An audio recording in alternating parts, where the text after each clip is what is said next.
Hey, everybody. Welcome back to another episode of the Quo Vadis Podcast, the Catholic podcast that helps you to begin with the end in mind.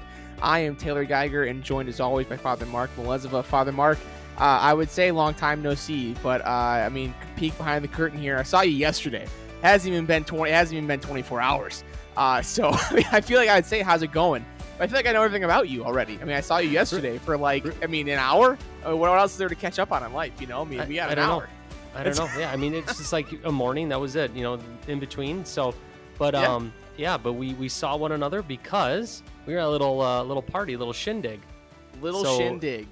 Shout out to St. Francis of Assisi Parish in Manitowoc. They're celebrating their 20 years of being a parish. And so Manitowoc had, I believe it was 6 parishes at one point. And then 20 years ago, they closed a couple of those churches down in a consolidation effort. They made one unified parish at a couple of different sites. So they're celebrating this 20-year anniversary of becoming one unified parish. And Father Mark had served as an associate pastor at St. Francis of Assisi for technically, correct me if I'm wrong, less than a year. Is that right?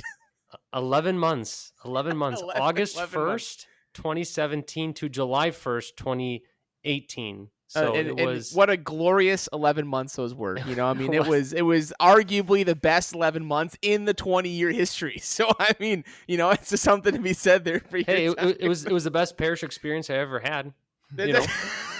Wow. Hands down. This is kind of like when my mother-in-law says to me, "Oh, you're my favorite son-in-law," kind of situation going on. Like I'm the only one, Indeed. Yeah, indeed. But it was a really cool event. I thought it was great. So what they did was they invited back all of the former pastors and priests who have served at St. Francis of Assisi over those 20 years to come and can celebrate a mass in the evening on Sunday evening and then have a little social after. And although not every single priest made it back for the event, there was still a pretty good showing. And it was really cool to have that. It was on Sunday of Father's Day, so it was a great way to not only celebrate with my family, but also my parish family, and then also have a good reminder as well of the priests in my life who have served as father figures for me over the years, and to have them all there. Obviously, one of the most notable of the guests being Father Mark, of course, but the other most notable guest being Bishop Dan Felton, who was our pastor when I was growing up. And so it was great to have him back and everything like that. But there was one moment during yesterday's Mass, in the very beginning, before Mass began, where I felt old, Father Mark. I felt old. Bishop Felton asked people to what do you call them? Oh, the charter members, meaning if you've been a member of the parish for 20 years, to stand up. And I stood up because I've been a member for 20 years. Because I was born and raised in that parish. And it was just the wildest thing where my wife looked at me and she goes, "Why are you standing?" And I said, "Because I've been a parish member for 20 years." I really felt old, Father Mark. That was a strange moment for me.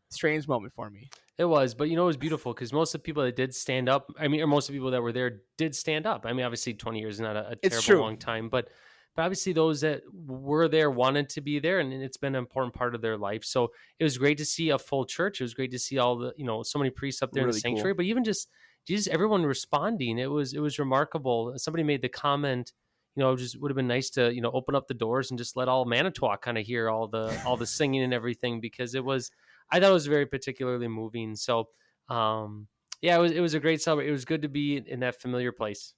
It was a joyful celebration. Well, we have a guest with us today, Father Mark, who I think could probably speak to some of the joy that comes with serving in parish life and looking back fondly on those years. We have a guest with us today, everyone. Our guest today is Father Willie Van De Loo. He is a priest of the Diocese of Green Bay. And if my calculations are correct, and I am very bad at math, you have been a priest for 70 years, Father. Is that correct, Father Willie?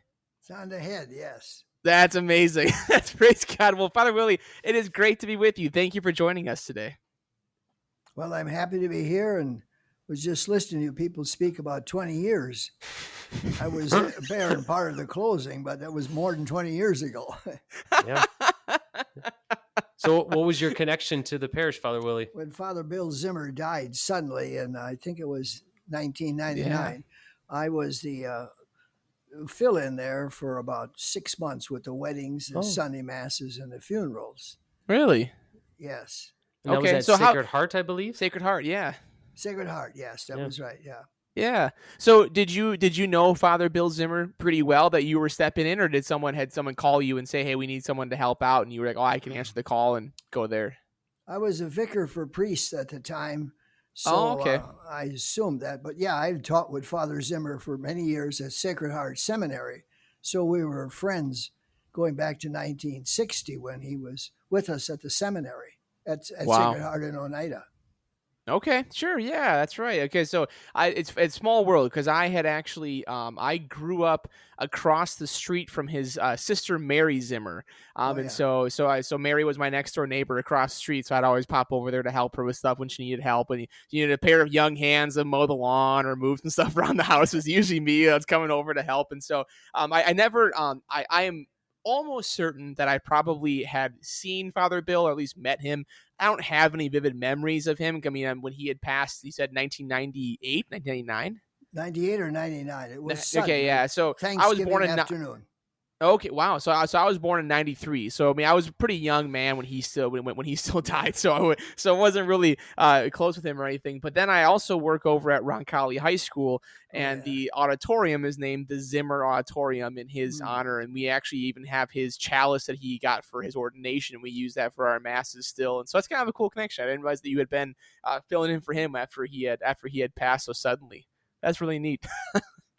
So you're born in 93, Father. Do you remember 93? I'm sure you do. I mean, I do. I was alive. 1993? Yeah.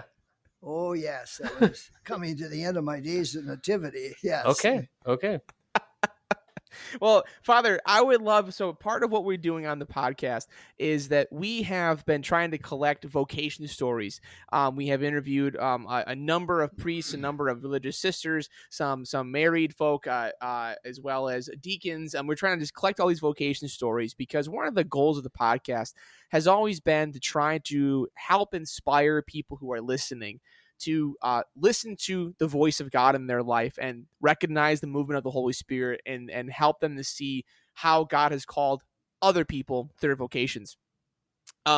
We have never had a priest of your experience on the podcast before. And so I usually say in the beginning of it, take us back to as far back as you want to when it comes to your vocation story. But Father, I would love to just hear about your upbringing. If Father Mark had sent me very kindly kind of a little rundown of some of your time in ministry, and you were born in Hollandtown, you were ordained in 1955. I would love to hear about your Catholic upbringing and your household, how the priesthood when you were younger was something that you were open to, how God called you. I would love to just you take us away, Father, in the story and let us know where you want to begin of telling us your vocation story. I'll step out of the way now.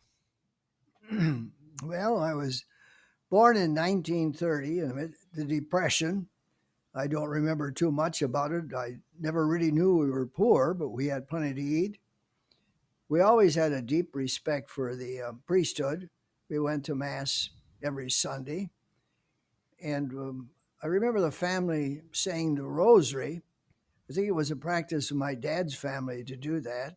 So the rosary was a daily event in our lives, I suppose beginning when we were in grade school. And I went to a public school on our property for 2 years. Then it was time to make my first communion, so I went to the Catholic school.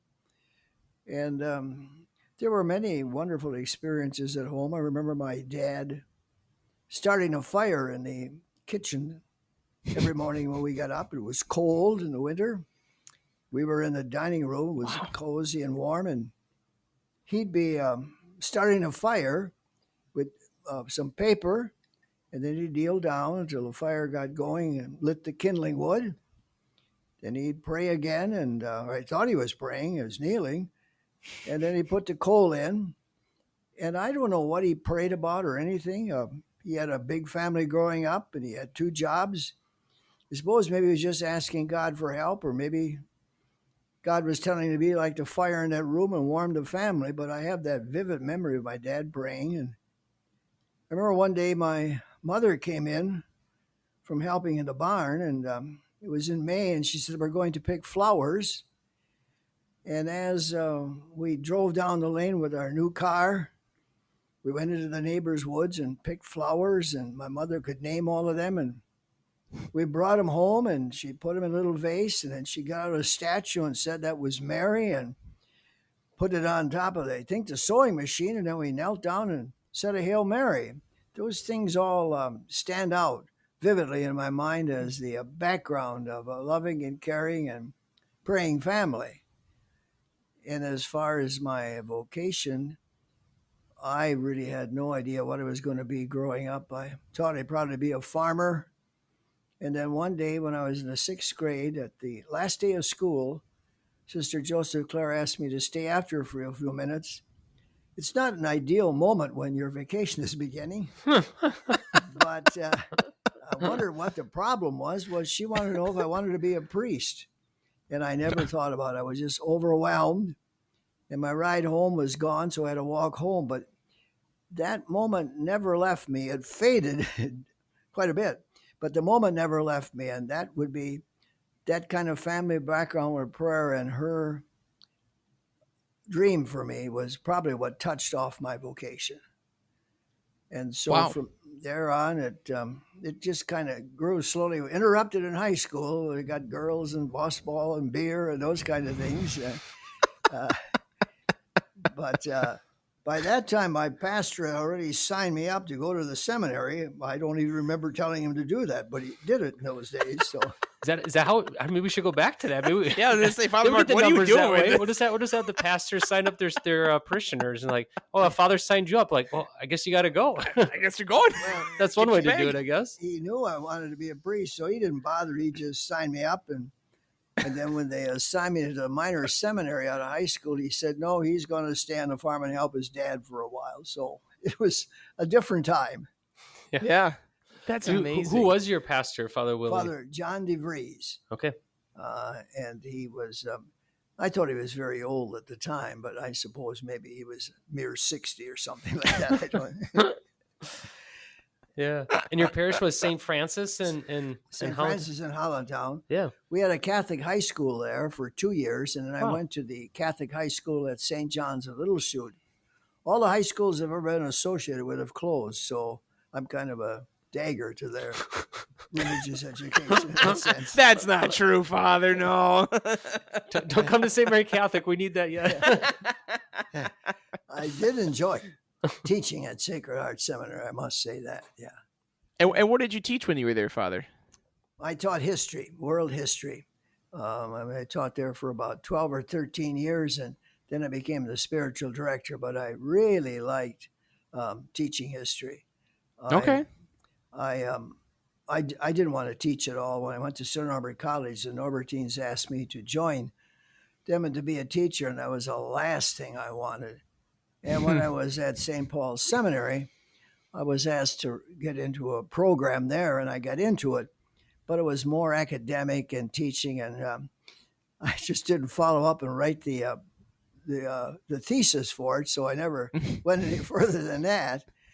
And so after I was ordained, I served at St. Mary's Parish in De Pere for 2 years, and really enjoyed that. I loved to work with those at CYO, and we were doing great things.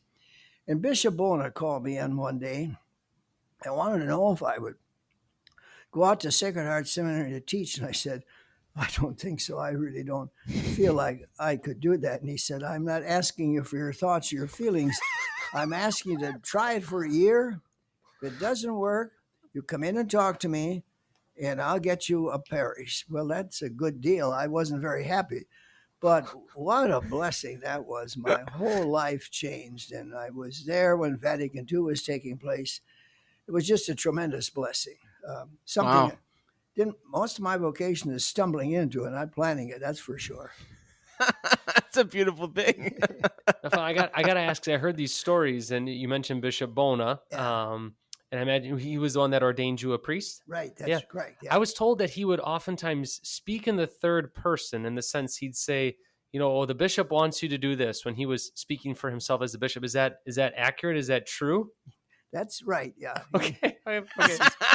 That's amazing. The bishop is asking you to go out and try it for a year. Yes, Bishop. To each their own. Everyone's got their own style. I guess, but I'm glad this got confirmed.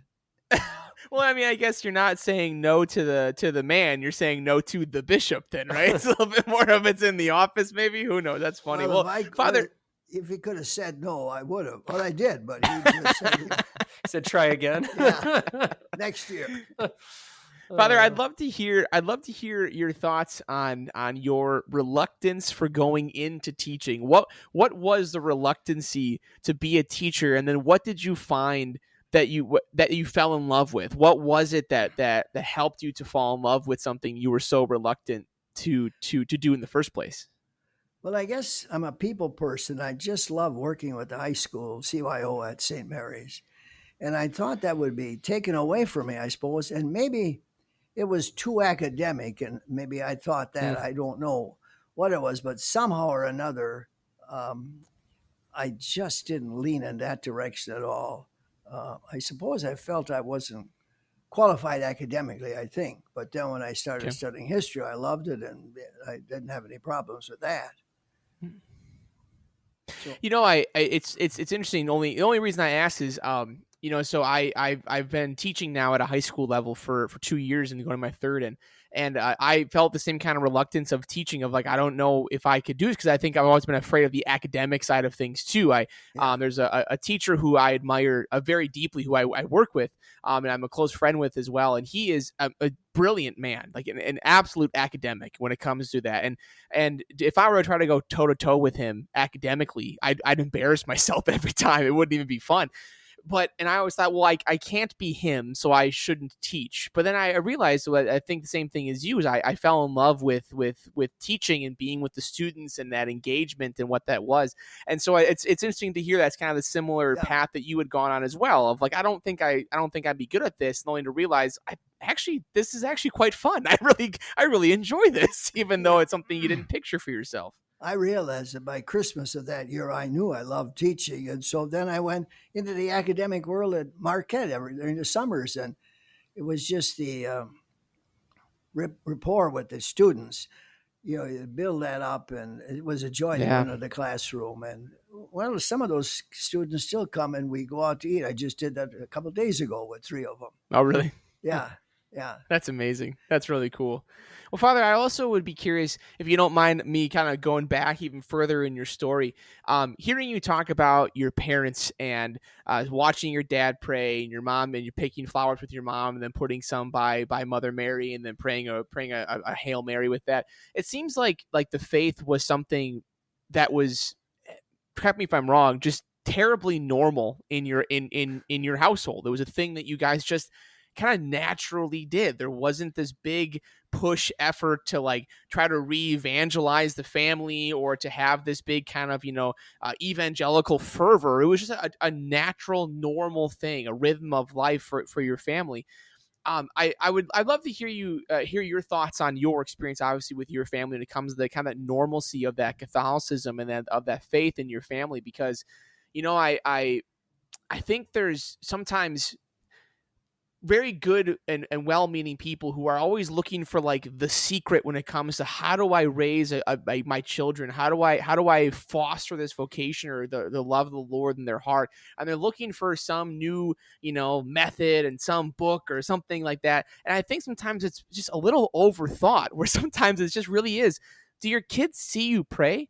Do you invite them to pray with you? Are you just simply offering a Hail Mary from time to time with your children? So I'd love to hear your thoughts on growing up in that world. Well, it wasn't just the family, it was the whole neighborhood that was Catholic. And no matter where we went, well, the one side of the Plum Creek was Lutheran, and they weren't so good, as we put it. And shamefully, they were good people, but we didn't associate with them. And if you dated one of them, it was a disaster. But on the weekend, you'd meet all your friends at church. All the neighbors came. Everybody knew who went. Well, there wasn't anybody who didn't go. There's so much pressure, I guess. You wonder how much faith it was, but there was a way of doing things, and there was a God, and this is the way we did it. And it was all in Latin, so I don't know how much of that we understood. but there was some kind of a system and some kind of communion and rapport that went on there. Yeah. That's beautiful. I have one question, just because you were talking about life in the parish and going to mass, and this is something that we've seen as sort of a trend with young men that have an openness to the priesthood and entering formation. But in your upbringing, were you a mass server? Were you an altar server growing up? Yeah, I was. My dad had a dream about that, and my mother too. My dad taught me the Latin prayers. Okay. He loved that, and he could recite them, and he helped me. So that part I got early on, and I knew all those Latin prayers. I couldn't say them anymore, but yeah, I remember that. Yeah. But it's interesting because a lot of people, I feel like those things come back to them. Where I've anointed, older gentlemen that were servers, they could still say those, and really? maybe it was a blessing that you learned that from your father. Because I could just share just a brief story. My father was old enough that he was serving before the Second Vatican Council. So you would know this priest. I didn't know him terribly well, but he baptized me with Father John Johannek, who was in Pilsen for many years. My dad would pedal his bike about 2 or 3 miles to the church to learn Latin with Father Johannek. He said that was one of the most terrifying things of his life. Go to the rectory, go just one-on-one with Father, trying to learn a language he has no background in. Yeah. But it came. So I don't know. That made me think of that, because my dad shares that story every now and then. So mine was different. My dad taught me the Latin prayers. He could still remember and could read the Latin, so it was entirely different. Yeah, that would be different. Well, kind of staying on that train a little bit, Father, too. So your ordination day was 1955, and so that would have been before the implementation of the changes from Vatican II. Yes. And so, what was that transition like of being ordained a priest? You're trained to celebrate the Mass in a particular way, and then that change came in, where now you have a new missal. Now it's in English. I guess maybe could you still do the Mass in Latin if you had the missal in front of it, or would you feel like it's been so long and so different and you weren't ordained long enough? I just would love to hear your thoughts on what that change was like. Well, as we were being ordained, there was talk about changing the Mass from Latin to the vernacular, and we had a priest, one of the profs at St. Paul's Seminary, actually say a Mass for us, facing us, but he said it in Latin. And we kind of looked forward to that day, but you didn't know it was ever going to come. And then when Pope John the 23rd announced the Vatican II, I wasn't too zipped up about that. So what? But then it gradually grew, and that whole background to the whole thing of it growing. But as far as saying it in English, that came pretty easily. And then a couple of years after, around 1966 or 7, was the first time we could say it in English. And then a couple of years after that, at the seminary, they wanted me to say Mass in Latin. And I remember starting that Mass maybe 1969, maybe 3 years after we had said one. I remember being into the prayers at the foot of the altar and saying to myself, this is my last Latin Mass. I have to do too much thinking. There just isn't a flow here like there is in English. And that really left an impression on me. And that stands out vividly. And I was saying the Mass for those students, and they didn't have a clue what the Latin was about. And I didn't have much more, that's for sure. You knew the standard prayers, but when it came to understanding the epistles and gospel in Latin, yeah, right. Sure. Was foreign. That's difficult. Yeah. Well, looking at, again, the rundown of the appointments that you've had over the many years of your priesthood, and then even this change too, you've encountered a lot of just kind of just change over the years. And I can speak for myself in my vocation as a married man. My understanding and love of my vocation has changed over the last. So I've been married now this year for 10 years. It's my understanding of the married life has changed from the day I got married. Right. Every person who was there at my wedding, you got the obvious honeymoon period. It's exciting. You have that growth. You have your first apartment, and then your first house, then your kids, and it's like it grows. It changes. Your love of your vocation changes so much. At least for me, it has. Right. And and I would love to hear, I mean, as a priest, as a man who's been a priest for as long as you have, how has the love of your vocation changed over the years? How did it, how has it taken different shapes in your life, and how have you come to love your vocation on different levels over the many decades that you've been serving as a priest? Well, I suppose it's mostly determined by my appointments rather than by my choice. So first you're appointed as an associate, as a parish priest in St. Mary's, and I fell in love with the kids. Then I was appointed teacher at Sacred Heart Seminary against my best judgment, and I fell in love with the faculty and the kids and the academic world, and it was a genuine joy. And then I had a good rapport with the kids, those young men, and then so I was asked to be the spiritual director, and I wasn't really prepared for that either. But you kind of fall into what's going on, and then when I was appointed to, I was appointed as a teacher and a pastor for several years together. But then when I was asked to be co-pastor with John DeWayne at Nativity, it was an entirely different world. And I remember my question was, how will I ever be able to enjoy parish life like I did teaching? And then you get into that a while and you get absorbed and you begin to love the people and who they are. And I suppose mostly it's just realizing these are the people and I got to show them that I care, and then they'll respond, and then there's a rapport built that builds a community. Yeah. And really, yeah. Same is true when I was appointed vicar. That was the last job I wanted. I was 65 years old, and I just didn't want to. I dreamed of leaving Nativity.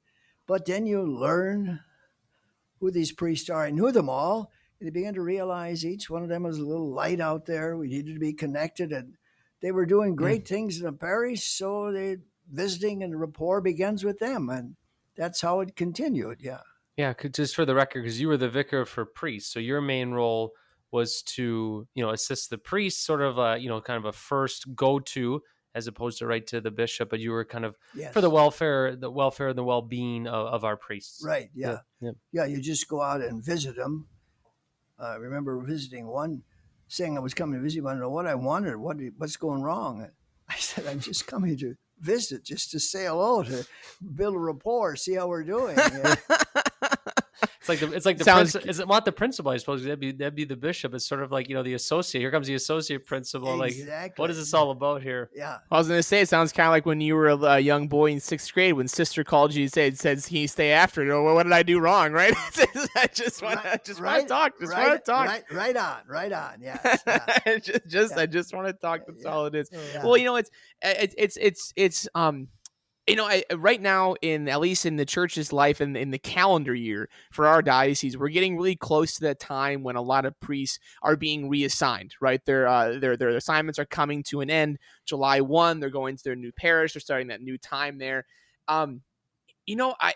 This is, I think, an area where,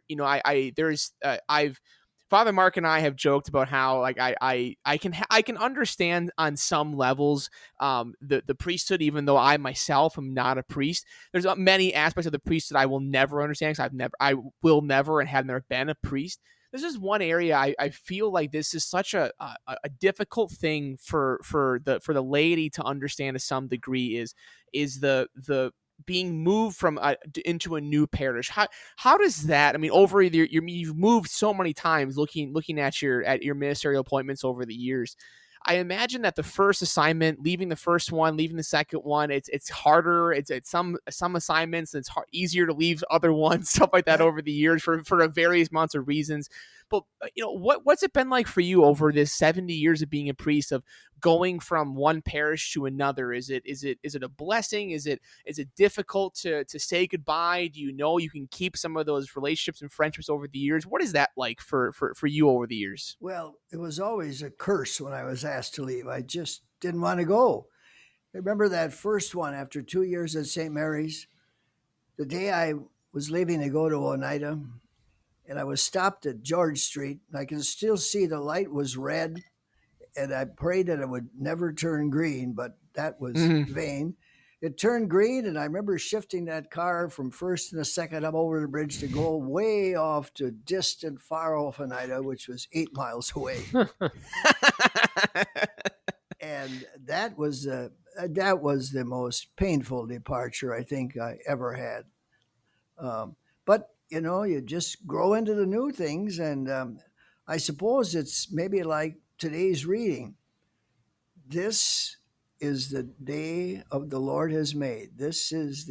Now is the time to find the salvation, and I suppose that's the attitude. I don't know. Looking back, I think that's probably what the attitude was as I looked at it. But leaving them all was always sad because it was leaving something behind. Even the last time I was, helping out, filling in after I was retired, just leaving Greenville was sad. You get to know people, you help them through the trials that were there, and that's the end. But now I've enjoyed these last 25 years as much. So that's beautiful. That really is. Well, Father, one of the things that Father Mark had sent me on your kind of ministerial appointments, I believe that this might be a quote from you. Correct me if I'm wrong, but it says in the present ministry section of it, it says this: as I reflect on my years in ministry, I realize someone has taken me by the hand and led me to places I wouldn't have gone. I have found peace, joy, support, and friends in the ministry. It has been an opportunity to give to others the reason for hope. And I love to break that open a little bit with you as much as we can in like just a couple of minutes here. But did I really say that, Mark, or did you make that up?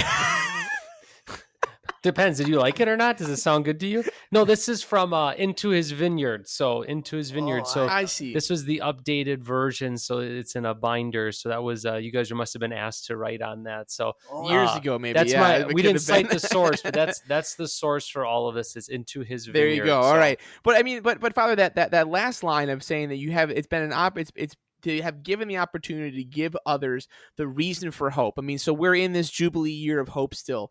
And I'd love to hear your thoughts on what is giving someone the reason for their hope. What is the reason for our hope? After all these years of ministry, and you look out into this world that we're in, and you look at people who are trying to practice the faith, and people are just trying to grow. What is the reason for our hope, and how do you help people see that?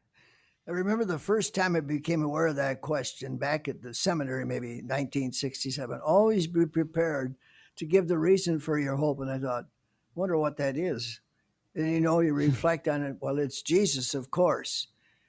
And then I began to develop. I had some really good, I thought they were good ideas about hope.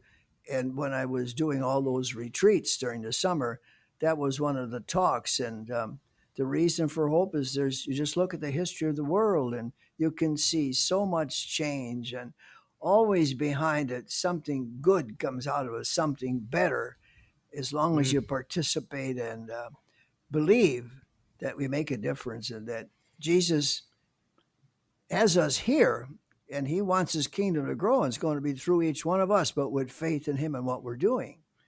And you look at somebody like John the 23rd, who called Vatican II because he just thought it was time to reach out and see the goodness of God beyond the church. We were so isolated. The reason for hope is always because God is touching hearts and brings great people to help us have vision and create community. That's beautiful. Yeah, I'm sure it's hard to, there's just been so many experiences that you've had, but I guess, is there any particular moment in your priesthood, whether it was teaching, whether it was in the parish, whether it was the vicar, that just really stood out? This was just, you could tell, beyond a shadow of a doubt, like God is working here, God is present here, God is alive? Well, that's an excellent question. I just think it's had to do with Pope John the 23rd. And just when he came in and called that council and asked us to just look at all things. And then the Berlin Wall was built. And the United States had enough bombs to destroy Russia, 60 times. They had enough bombs to destroy us 60 times. And that Berlin Wall came down without a shot being fired. Just because John the 23rd was able to send a birthday card to, I think it was Khrushchev, and Khrushchev sent a Christmas greeting, a simple little thing like that. At least that's what I think at the beginning of the melting of the whole thing, and the wall came tumbling down like they did in Jericho or wherever else you want to go. And it all changes. But it's because people cared and reached beyond the barriers and worked through the suffering. And there's always hope beyond. We never know fully what's going on because there's always a seed there that's like an acorn that's going to pop up. Yeah.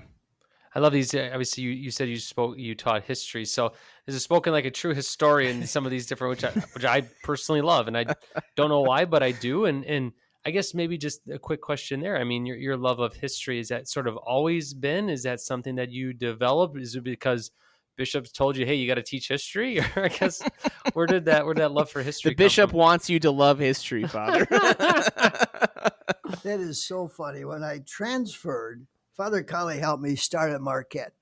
All I needed to get into graduate school was some course in ancient history, so they picked church history. And would you know that the only course I needed, I got a D for dumb, and they couldn't transfer it. So I had to take an extra year, and in that extra year, I had one of the greatest teachers I ever had, just an outline of European history, which I used for all my years of teaching. I would never have had that, but you just fall it. Well, I think it's God behind the whole thing. Yeah, I'm with you. I'm with you, Father. Yeah. So. That's just absolutely incredible. Well, I mean, Father Willie, this has been an excellent conversation, and thank you for sharing all these stories. Before we end up kind of doing our closing bit here, would you mind closing us in a brief prayer? Oh, I'd be happy to do that. Thank you. So, God our Father, we give you thanks for this day, the mystery of love and life.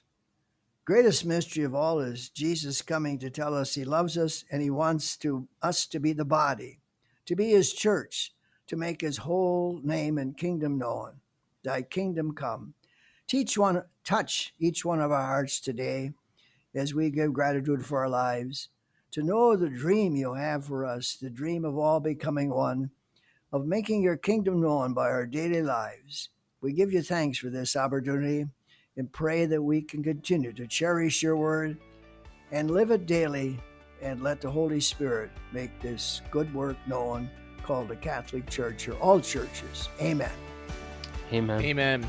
Father Willie, thank you so much for joining us. Thank you for your 70 years of service in the priesthood. It is a gift. It's a witness to so many people. So thank you so much for that. Father Mark, always good to be with you and do this. And thank you to all of our dear listeners out there. Make sure you share us with people, especially those people who have known Father Willie over the years, who have had him as their pastor or a priest in their life. It'd be great to people that can hear and catch up, maybe reach out and grab dinner with them sometime as well. And thank you for joining us again, Father.